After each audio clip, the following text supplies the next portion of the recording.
Ladies and gentlemen, welcome to 10 of the craziest moments I have ever seen in sports. Now, I was actually working on a pre-recorded kind of Q&A that my dad's doing, and that was a segment in his Q&A, him talking about the craziest things he's seen in sports. And that got me thinking that, I could probably do that too. As far as the Timberwolves go, if you want my reaction on that, don't even start stressing out. They do this once a series. They have a really bad game. They wake up and then they start playing like the monsters we know they are. Couple of plugs as always before we start the video. Don't forget to use code WyattzWorld on G Fuel, Waggle, or Prize Picks. By using my codes on G Fuel or Waggle, you'll save a discount on any of their products, and by using it at sign up on Prize Picks, you're gonna guarantee yourself to win a free $50 with your first $5 entry. Quick reminder that the NFL seasonal prediction windows have opened up for those who missed out last year, but always remember to play responsibly, and let's get into the video.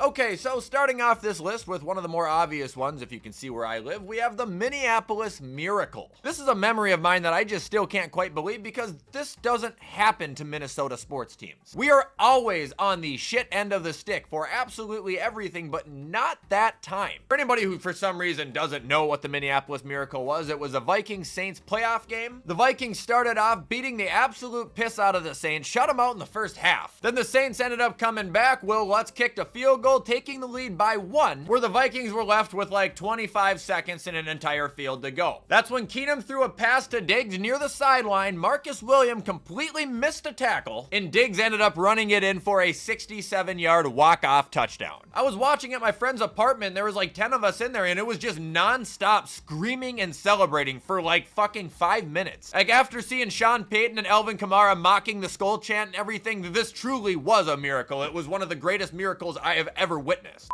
Moving on to the next craziest thing I've ever seen is we have Randy Johnson drilling a fucking bird with a fastball. I mean, that's probably one of the craziest things anybody's ever seen in sports. What are the odds of that, like, honestly? For those who don't know, Randy Johnson, this guy is, in my opinion, the greatest pitcher of all time. This guy threw absolute gasoline, and somehow in the middle of his pitch, as he was throwing to the catcher, and I believe this was a spring training game, if I'm not mistaken, correct me if I'm wrong, but mid-pitch, a bird collided with his ball, and it was just a puff of feathers. Now, did I watch this live? Not necessarily, no, because I was 5 years old, but I've seen it on SportsCenter throughout my entire life, and I do have an early memory of probably 8-year-old me on a Sunday morning watching a top 10 countdown with my brother and my dad. It might have been something similar to this because the number 1 was rolling up and my brother and dad just kept saying, it's gotta be the bird, it's gotta be the bird. And then it was the bird. You can show that clip to anybody who hasn't seen it. That's the last thing they're ever gonna fucking expect to happen in the video. Moving on, sorry Seahawk fans, I don't mean to do it to you, but Russell Wilson throwing an interception in the end of the Super Bowl versus the Patriots, that is not only one of the wildest things I have ever seen in professional sports, but still one of just the overall dumbest coaching decisions and just stupidest throwing decisions I've ever fucking seen. Dude, the Seahawks had this shit won. They had 25 seconds left. It was second down. They were at the 2 or 3 yard line, and they had Marshawn Lynch, who had over 100 yards on the game, just ready to score the game-winning touchdown, and they decide to pass the fucking ball? I don't mean to beat a dead horse, it's just, that was insane.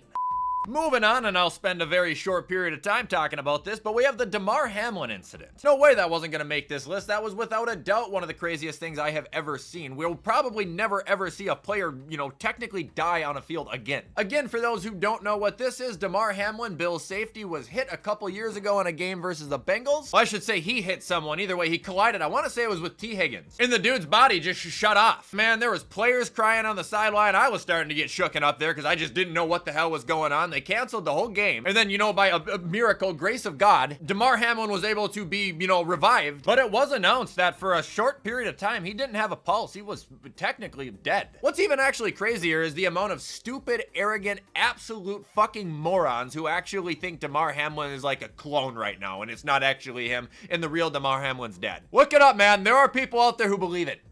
Moving on, I'm sorry for people that just scoff when I put wrestling on here, but we have to put it on here. It is CM Punk's pipe bomb promo, the infamous one. Now, before you skip ahead, understand this is real. This is absolutely real. This is not actual. There's no fighting going on, but what he said, he wasn't supposed to say, man. I still remember this, and I know I've told the story, but me and my brother were downstairs in my parents' basement, just, you know, kids living at home, brothers watching wrestling. The end of the show was on, and it was John Cena and someone, but CM Punk ended up getting involved, and Cena was laid out in the middle of the ring, and he grabbed a microphone and sat on the ramp on live television. And this fucking guy just went on an absolute terror. He calls out John Cena and The Rock, calling them the biggest ass kissers in the world, name drops a bunch of wrestlers, name drops another promotion, and then just starts going after Vince McMahon and his family. Says the reason that he's not a billionaire is because he keeps surrounding himself with nonsensical D-bags. Then says he wants to think the company is going to be better when Vince McMahon is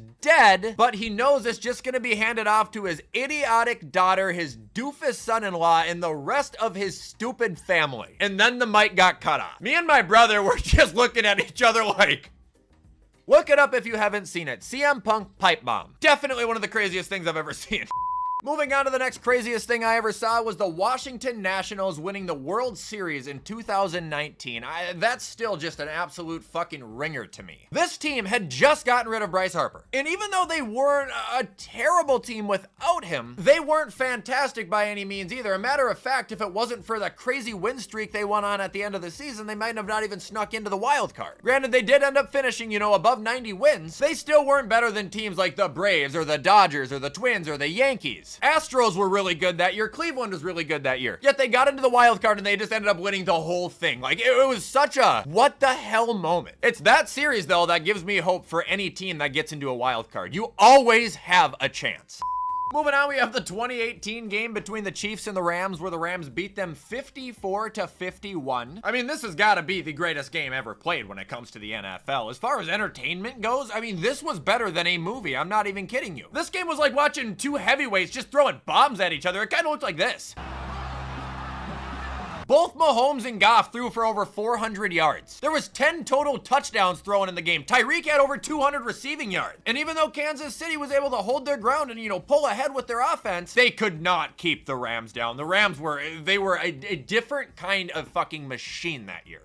Moving on to the next craziest thing, we gotta throw Kawhi Leonard's Game 7 buzzer beater on here, man. That shit was like a scene out of a movie. Dude, it was 90-90. Philadelphia playing Toronto. About to go to OT. Winner got to go to the conference finals, by the way. 4 seconds left. Kawhi Leonard gets the ball, ends up snaking around Ben Simmons. Embiid tries to block him. Kawhi gets up, gets the shot off, and that fucking ball goes bones, bones, bones, bones. I mean, honestly, the thing kind of looked like fucking Tigger from Winnie the Pooh just having the time of his life on the rim for 5 seconds. But the ball fell in, and that was the game. It was over. It was crazy because not only the shot, but who was trying to stop Kawhi Leonard and the fact that they still just couldn't do it. That man was the GOAT!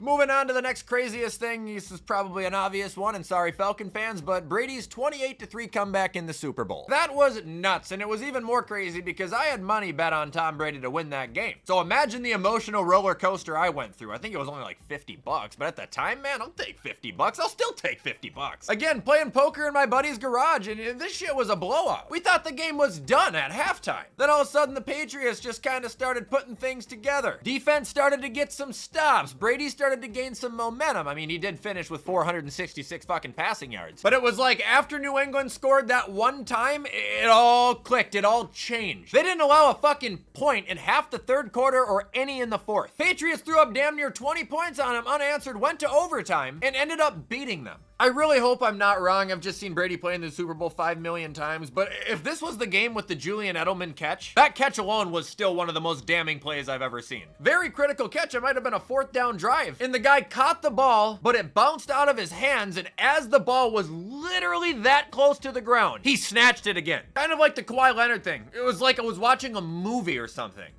And moving on to the final crazy thing I've ever seen, and this is the craziest thing I've ever seen. It's the Malice at the Palace Pistons-Pacers game back from 2004. So this game was about to end. There's like under a minute left. And Ron Artest and Ben Wallace, they start getting into some kind of fight. And then it's a fan, I think, that says something to Ron Artest, where then a water bottle gets thrown at him. So Ron Artest runs into the crowd and grabs the fan and starts beating the shit out of him. That's not the best part about it all, though. There's another fan that's right behind. If you go watch this, you can't miss it. There's another fan standing right behind Ron Artest trying to get some jabs in, and I believe it's Steven Jackson that comes in, and I mean hits this guy so fucking hard in the face. Then Artest and Jackson just start stomping on the guy. Both teams had to get escorted out. Game was shut down on the spot. Multiple suspensions handed out. It's just like, how the fuck can anybody's temper be that bad, let alone two players? Please watch the Malice at the Palace if you've never seen it.